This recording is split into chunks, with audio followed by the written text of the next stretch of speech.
first of all, thanks for coming. It was really short notice. Like, I really told you, like, I think I told you guys with like maybe 3, 4, 5 days of like notice. So it was just done like with very short notice. So I appreciate you guys coming. This is going to be a presentation on Ayn Rand's philosophy of objectivism.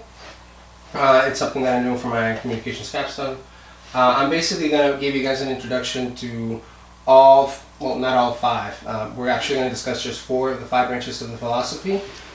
This is not going to be a validation of the whole philosophical system. It's just going to be an explanation on what the key aspects are of every single branch.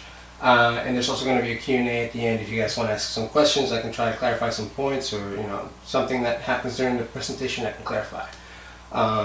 That being said, I am in no way or shape or form an expert on this. I have read and spent a lot of time over the past like 3-4 years like reading up on this, and I've read most of the fiction, most of the non-fiction at this point, but I am in no way shape or form an expert. I'm still learning, so keep that in mind. Alright. So first we're going to talk about who was Ayn Rand, who's like the creator of the philosophy.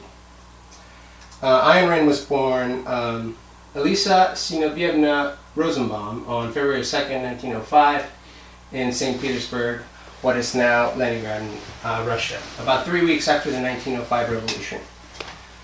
This is just to give you guys some context. I'm not going to go over like details of her whole life. Just going to give you some, we're not going to focus too much on Ayn Rand herself. We're just going to give you some details here. It's important to keep in mind that during that revolution, she actually, part of her childhood, she actually grew up and saw some like pretty serious stuff that most Americans and most people in the West are not really familiar with. She experienced the communist victory, which actually brought the confiscation of her father's pharmacy, and there were periods of her life during her childhood of near starvation as well. She eventually, in 1925, was granted a visa to visit the United States.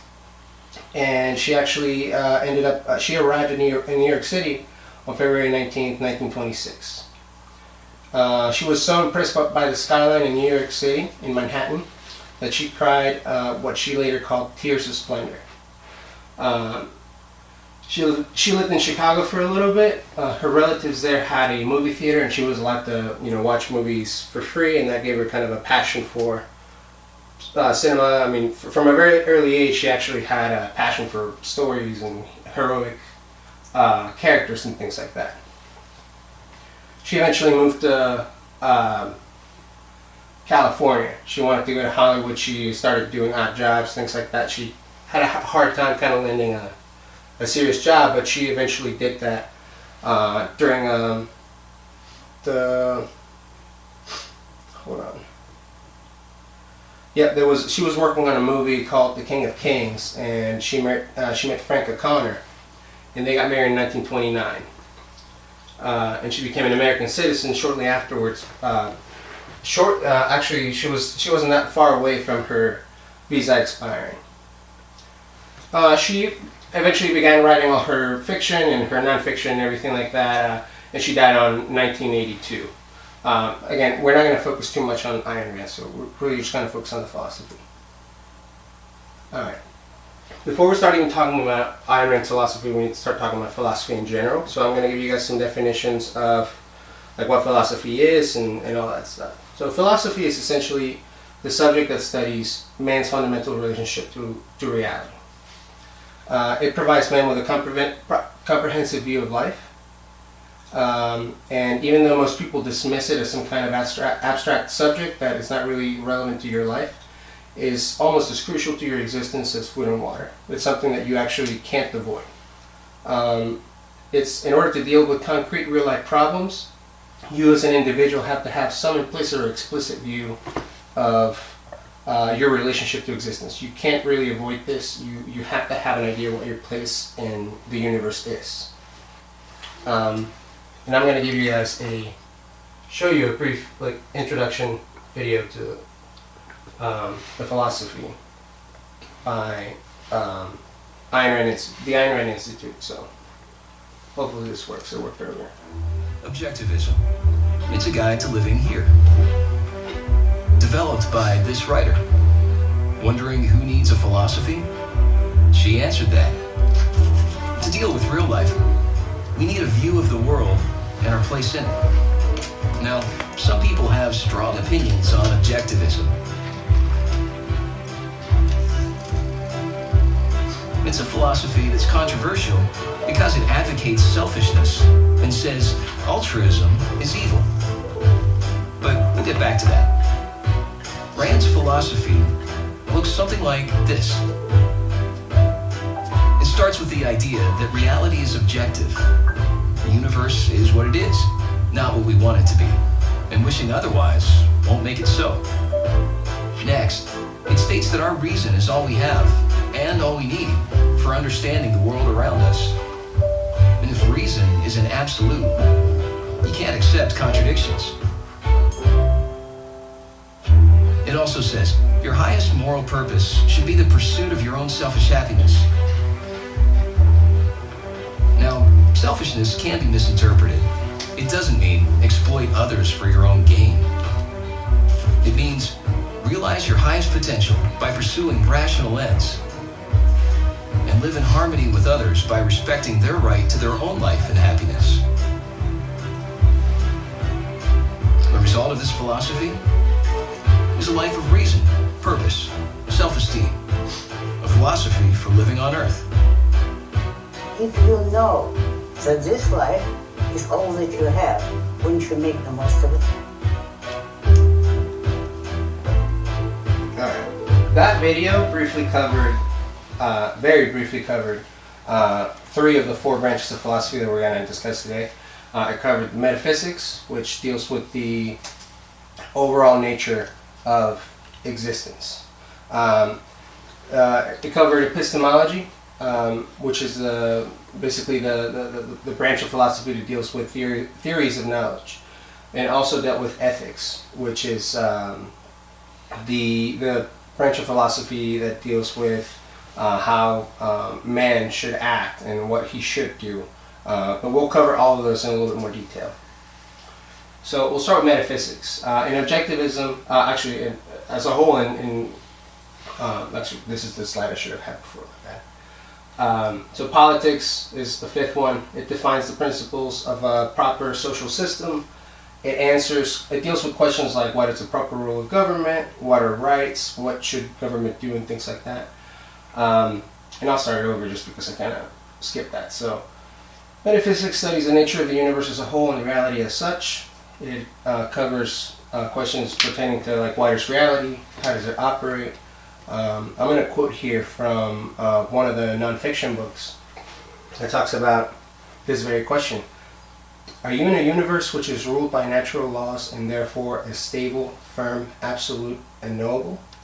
Or are you in an incomprehensible chaos, a realm of inexplicable miracles, an unpredictable, unknowable flux, which your mind is impotent to grasp? Are the things you see around you real, or are they only an illusion? Do they exist independent of any observer, or are they created by the observer? Are they the object or the subject of man's consciousness? Are they what they are, or can they be changed by a mere act of your consciousness, such as a wish? That deals with the whole subject of metaphysics. What is the basic nature of reality? What are the laws of existence? How everything, just the basic foundation. Ayn Rand and Objectivism, metaphysics and epistemology are viewed as the fundamental branches of philosophy, precisely because everything else is grounded on that. We can look at things like physics, the special sciences as a tree, and these 2 branches of philosophy are like the soil. This is where all knowledge is founded on. Then we have ethics, which, as you can see, this is all hierarchical. You have to start. Ayn Rand's philosophy, she starts from the very beginning.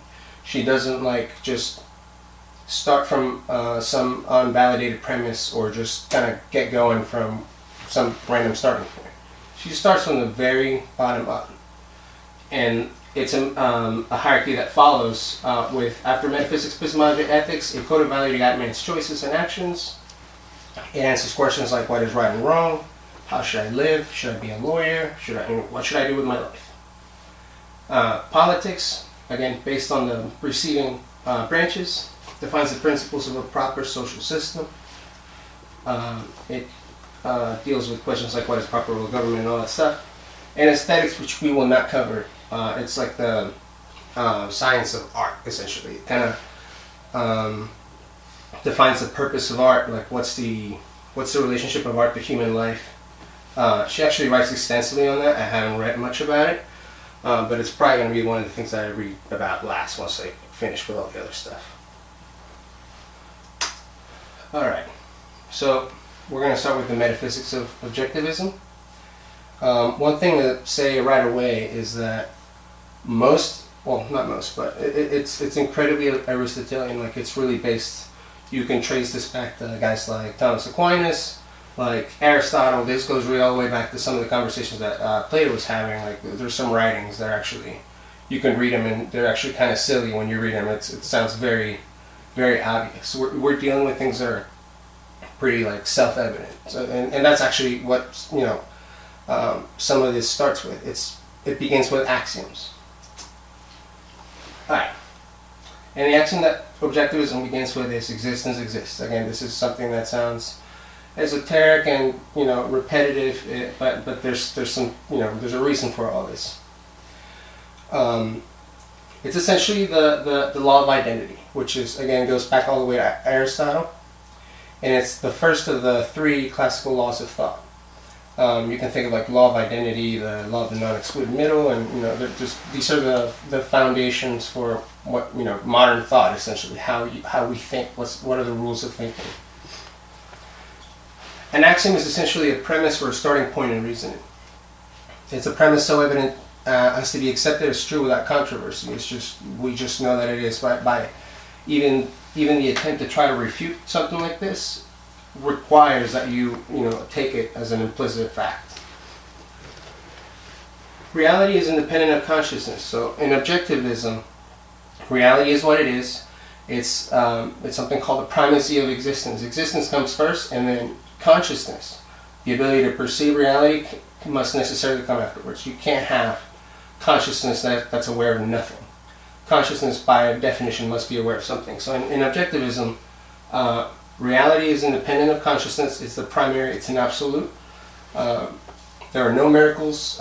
Anything that exists has an identity, and this is one of the core things in objectivism that really goes back to Aristotle. Existence is identity. To exist is to possess a specific nature, is to be something as opposed to something else, or as opposed to nothing at all. Again, some of this I'm not going to delve too much into because it's probably the most important, like the most interesting parts come later on in metaphysics and ethics and politics. So I'm just kind of gloss over some of these things, but I really just want to make sure that it all gets covered.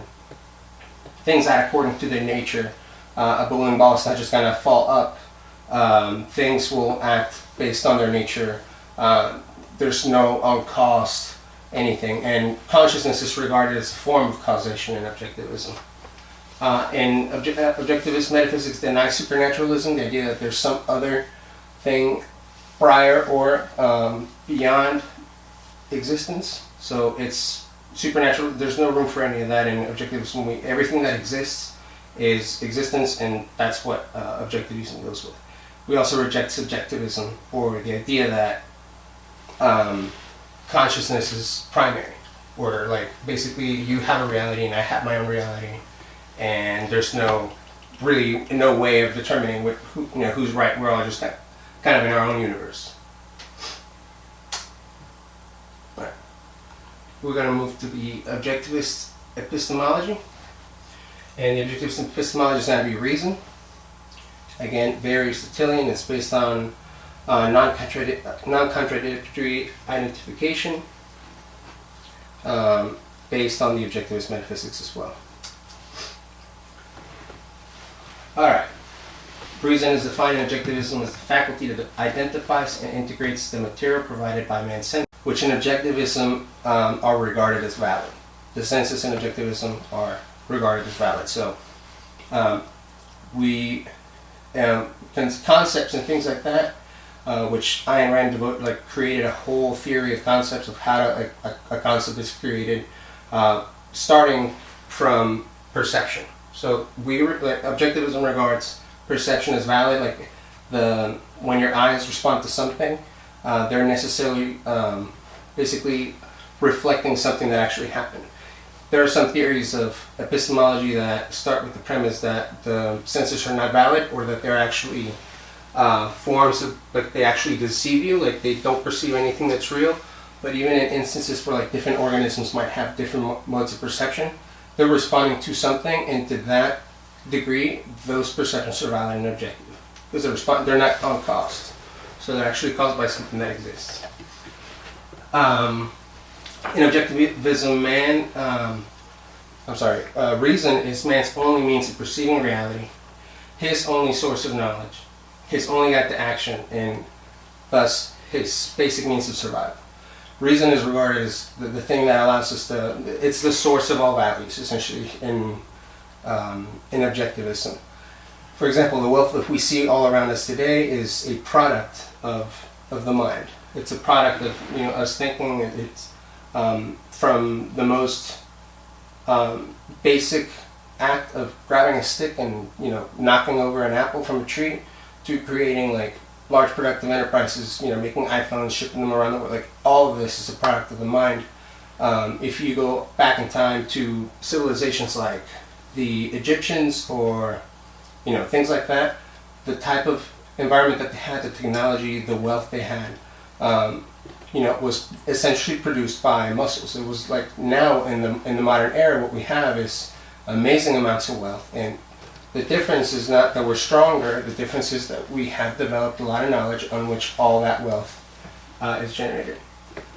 In objectivism, some of the alternatives to reason are mysticism and skepticism. Mysticism is essentially the idea that there is a different path to knowledge other than reason.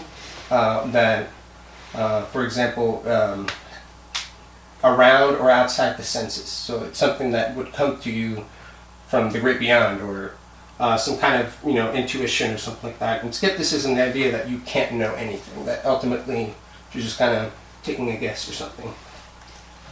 And objectivism regards the mind and reason as the basic source of every pro-life value. So anything that's good for humans, it can be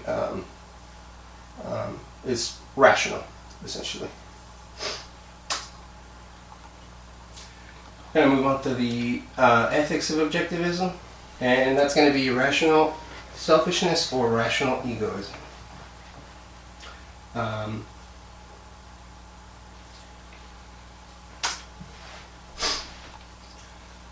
Okay, and there's fewer points here, but there's actually a lot of explanation here to do, so bear with me.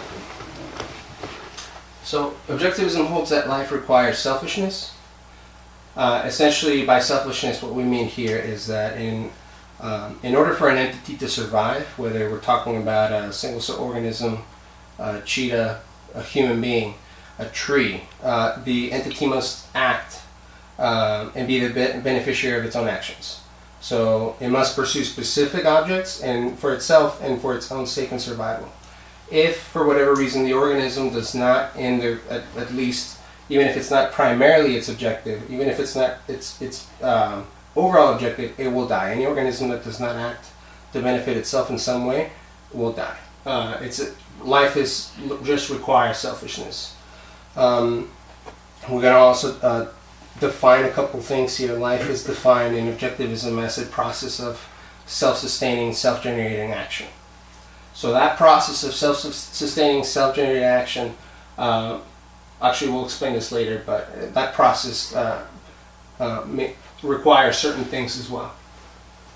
And objectivism sacrifices because the fundamental nature of reality basically demands this. We need to, for entities that are alive, that face that alternative at all times, the alternative of life and death, we sacrifice a certain that actually in the interest of living organisms. And that's something that I want to explain a little bit better too.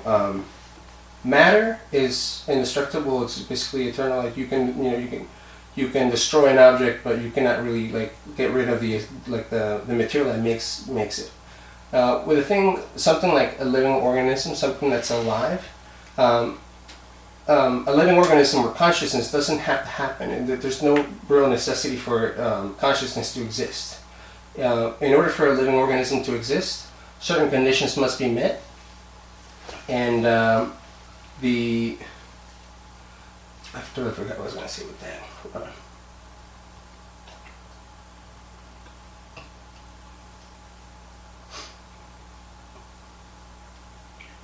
Oh, and it must act in accordance to meet those needs. And actually, it's not like the living organism can do just whatever it wants. It has to actually pursue specific things. A cheetah can't just instead of actually going out there and hunting something, it can't just start farming or doing something like that. It has no means to do that. It actually has to follow specific goals. And that's the same thing with everything. All these things are kind of tied to everything. You can kind of go back hierarchically, all the way back to like the metaphysics and everything. And the objectivist ethics, the standard values man's life, and man is regarded, his life is regarded as an end in itself. It's contrasted and opposed to hedonism and altruism. Hedonism is basically the idea that whatever is good for you is whatever is pleasurable, like whatever feels good. And a lot of times that's like, a lot of people confuse, oh, you're talking about selfishness, so you must be talking about like whatever you, like, oh, you just want to, get drunk and stay home and not work and everything. Like, that's actually not in your rational self-interest, and it's not compatible with what Ayn Rand talked about. Hedonism is the idea that just pleasure is basically the standard. And since pleasure is different from person to person, it actually makes ethics completely subjective. It's a form of subjectivism, essentially. And altruism is the idea that the purpose in life, or the not the purpose, but the moral justification for your existence is in the act of sacrificing yourself to others. Like, you actually have to not pursue your self-interest, but actually try to serve others. Altruism being otherism, essentially. Let me see if I'm missing anything here.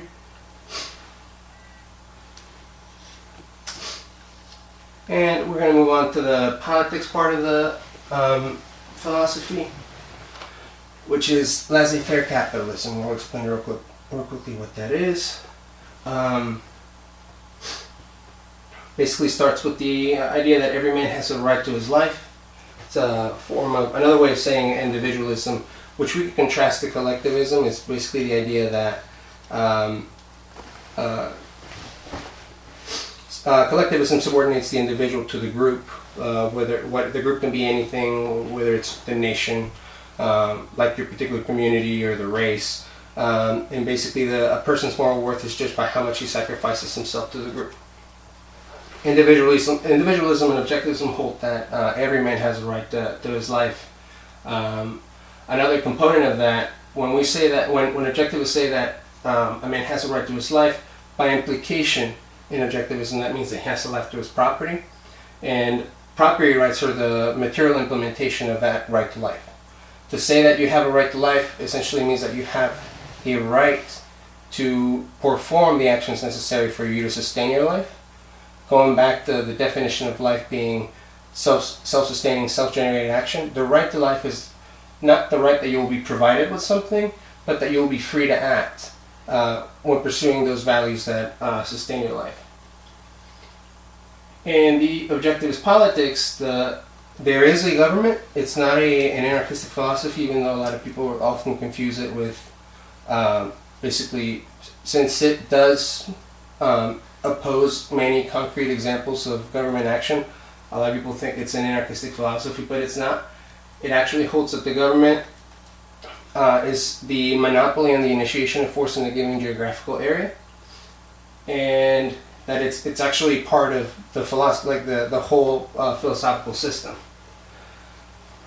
The only job of the government is essentially to bar the initiation of force in social contexts, which in objectivism is regarded as a precondition for civilized life. You can't have a civilized life if you can at any point, if a group of thugs can just gang up on you and take your stuff or kill you or anything. These things, like, you must, since you do have a right to your life, you must be protecting your attempt to actually sustain it. It holds that a relationship should be voluntary, and that includes personal relationships, contractual things like charity, any kind of things like that should be voluntary. I think I'm missing a couple things here.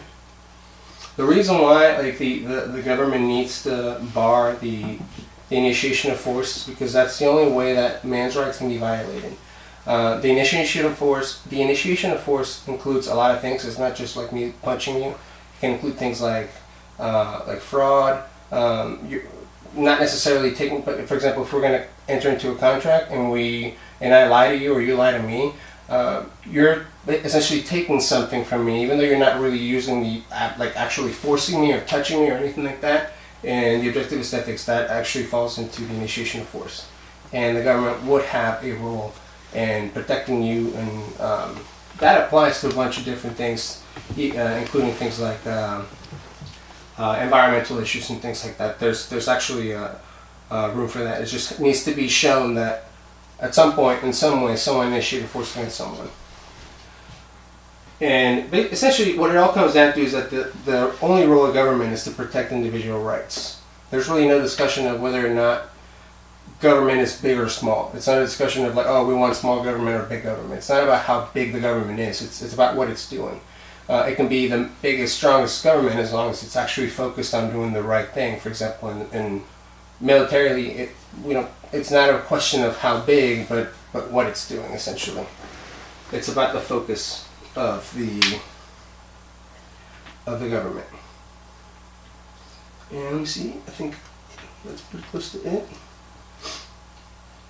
Okay, I have just one short quote. This is from a 1984 debate with Leonard Peikoff, and he kind of encapsulated the essence of what capitalism is in the objectivist philosophy. And he said, "Capitalism is a system that leaves man free to function. It leaves each individual free to live by his own mind and judgment, to pursue his own goals, trade voluntarily with others." That's the essence of what, it's not a system where you get something from someone else. Objectivism has an explicit thing about, man getting something that they did not earn, or giving something that is undeserved. So, I mean, it's all about, it essentially comes down to justice.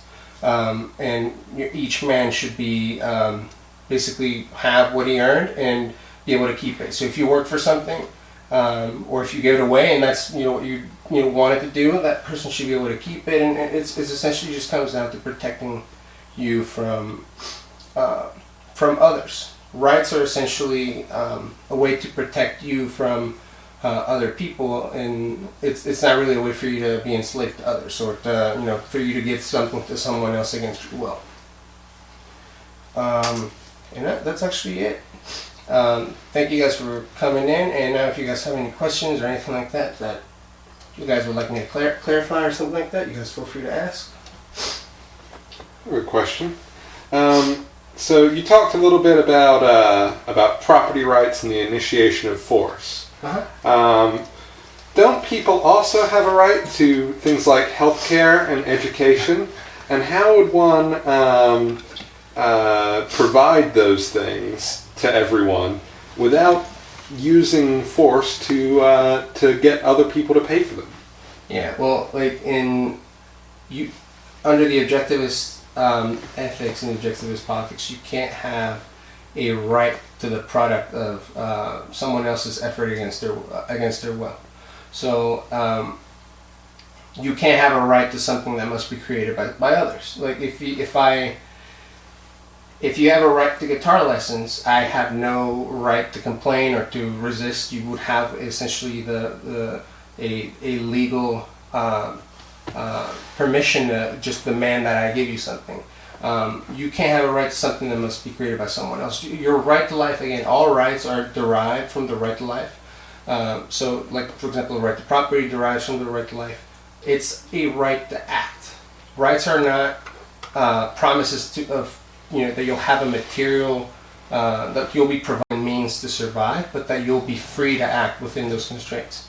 So, no, you can't have a right to something that must be created by others. It must be your rights and where the rights of other people begin, and you can't have the right to healthcare or to food.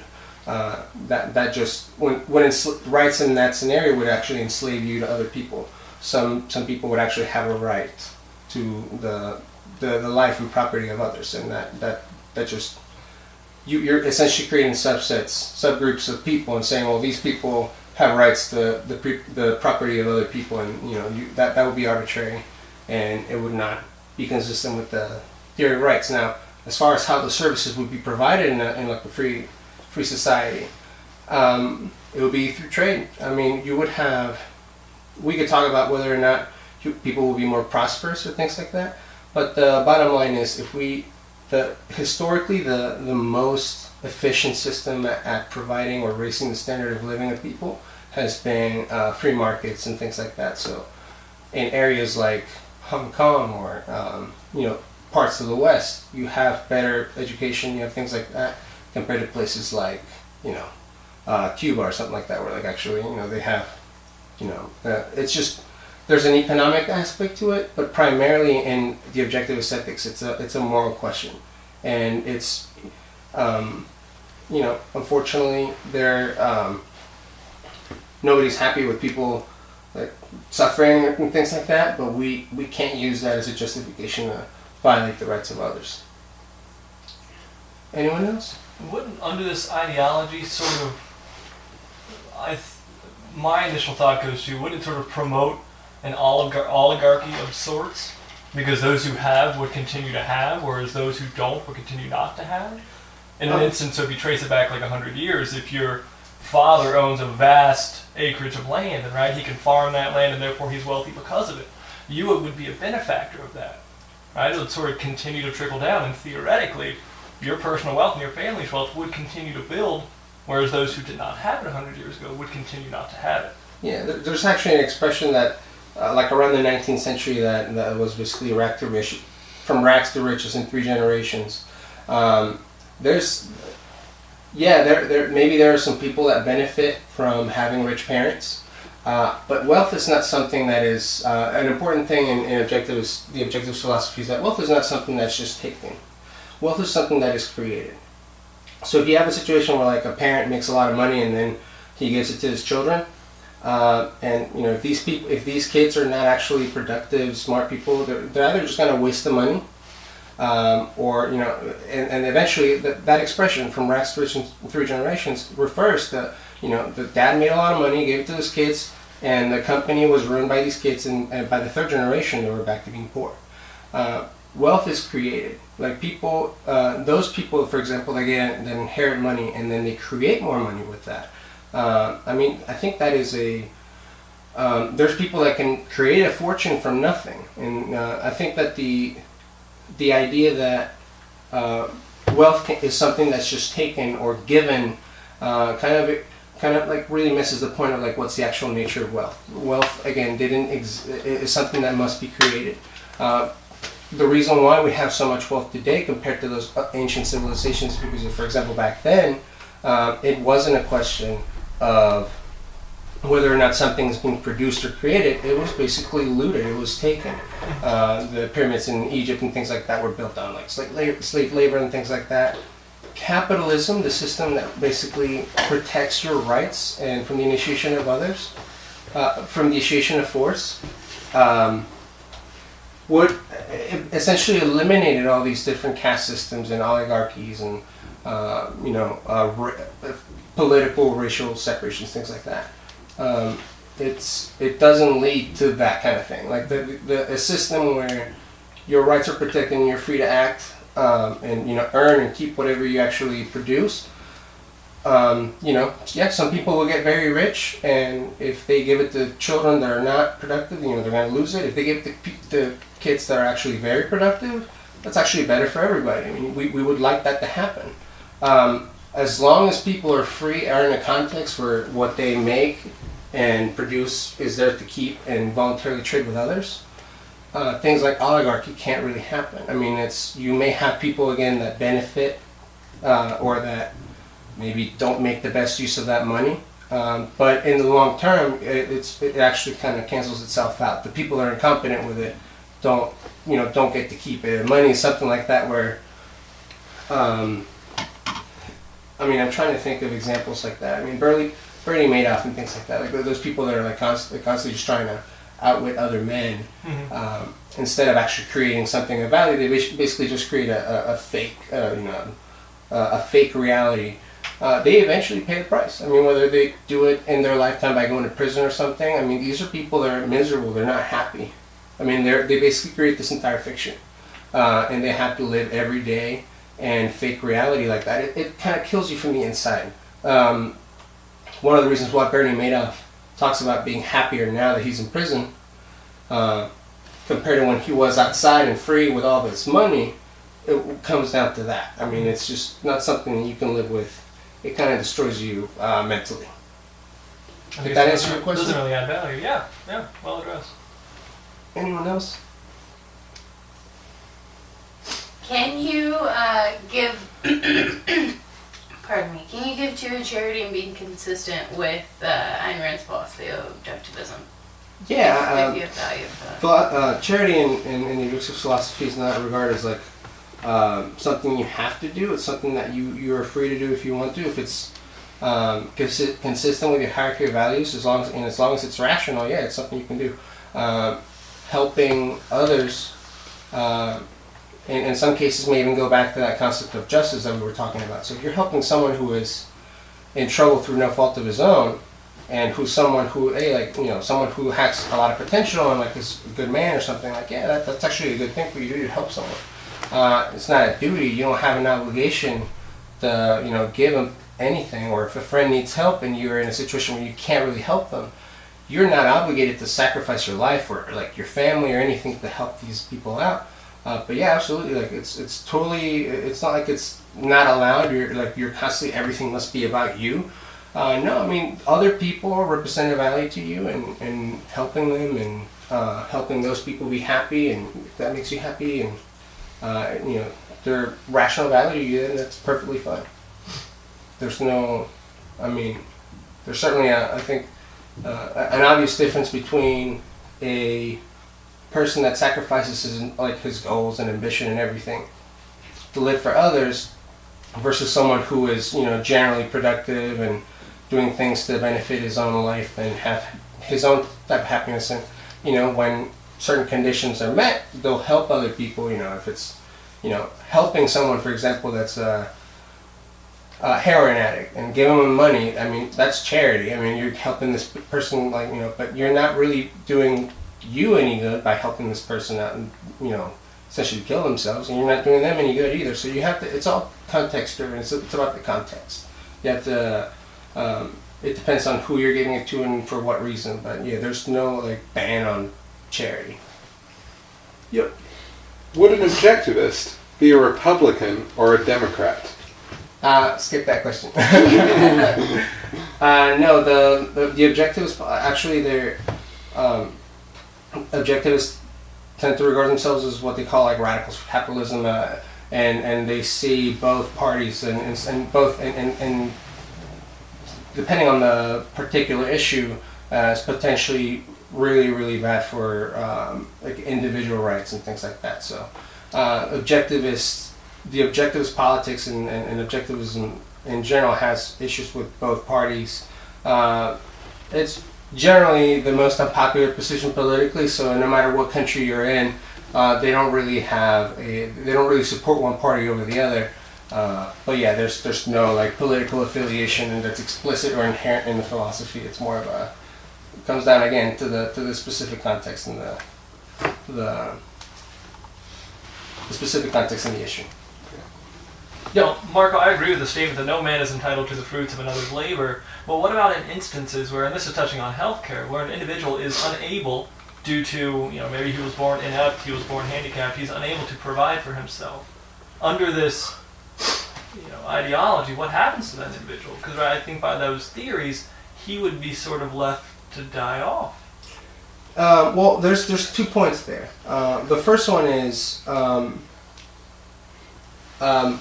it would be, hold on, let me get back to the number one, human beings by and large are not in that situation. I mean, we're talking about a marginal issue here. The amount of people, human beings that are born with congenital defects or something like that, where they're physically unable to actually survive on their own, is a very small issue. And in a free society like the one that I've been describing, and laissez-faire capitalism, where your rights are protected as an individual, there would be plenty of wealth for people like that, and like voluntary charity. Again, that goes back to the type of charity that's like perfectly consistent with its type of philosophy. Like if you're through no fault of his own, this guy is he can't walk, he has no legs, it's just basically a body and a mouth and a mind. I mean that's tragic. I mean. Someone who holds this type of philosophy would not see that and be like, well, you deserve to die. Going back to causality and everything, this is not something that was caused by the individual. So yeah, in a society like that, you'll be free to help that person.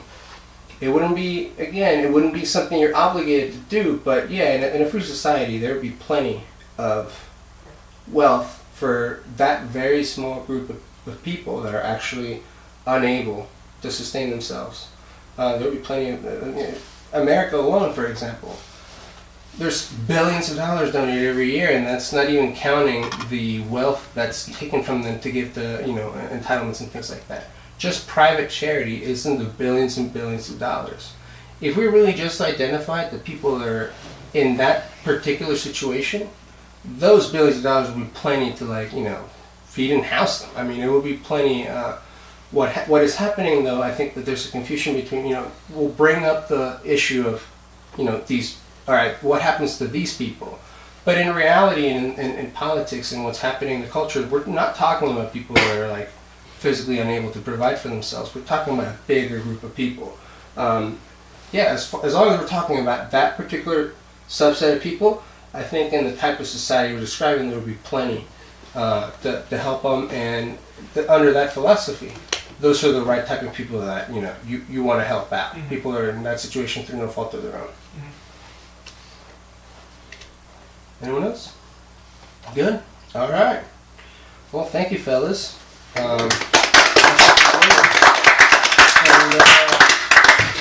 Awesome. Good work, Mark. Yeah, that's great. Excellent.